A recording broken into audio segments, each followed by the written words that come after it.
বাংলাদেশটা যেন ইনক্লুসিভ হয়, এটা যেন শুধুমাত্র ডমিনেন্ট বাঙালি ফোর্সের না হয়, বা এটা যেন শুধু ডমিনেন্ট একটা জেন্ডারের না হয়, অথবা কোনো একটা নির্দিষ্ট পরিচয়ের মানুষের না হয়। এই মুহূর্তে আমার উপর অর্পিত দায়িত্বটা কি সেটা বোঝার চেষ্টা করছি। আমার উপর অর্পিত দায়িত্বটা হচ্ছে আমরা চলে যাওয়ার আগে জুলাইয়ের গল্পটা যতখানি সম্ভব বলে যাওয়া, প্রতিষ্ঠা করা, শুরু করা। এটা একদিনে শেষ হবে না। আপনারা জানেন যে কোনো ঘটনা যখন ঘটে ওটা হচ্ছে ফ্যাক্ট, কিন্তু ফ্যাক্ট তখনই গুরুত্বপূর্ণ হয়ে ওঠে যখন এটা আমাদের ন্যারেটিভের পার্ট হয়ে ওঠে। বাংলাদেশটা যেন ইনক্লুসিভ হয়, এটা যেন শুধুমাত্র ডমিনেন্ট বাঙালি ফোর্সের না হয়, বা এটা যেন শুধু ডমিনেন্ট একটা জেন্ডারের না হয়, অথবা কোনো একটা নির্দিষ্ট পরিচয়ের মানুষের না হয়।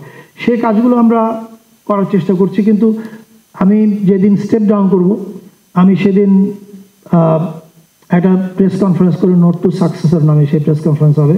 সেখানে আমি অ্যাটলিস্ট আমি যা দেখেছি সরকারে ঢুকে, এটাকে কি করে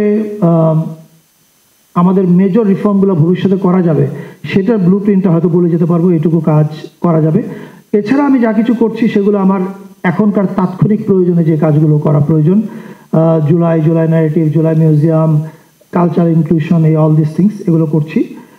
আর আরো অনেক যে প্রিয় আছে, হাজার হাজার লক্ষ লক্ষ প্রিয়, তাদের জন্য কি করা প্রয়োজন সেটা আমরা হয়তো জানি, কিন্তু অ্যাজ আই সেড এটা হয়তো পরবর্তী সরকারকে এসে করতে হবে।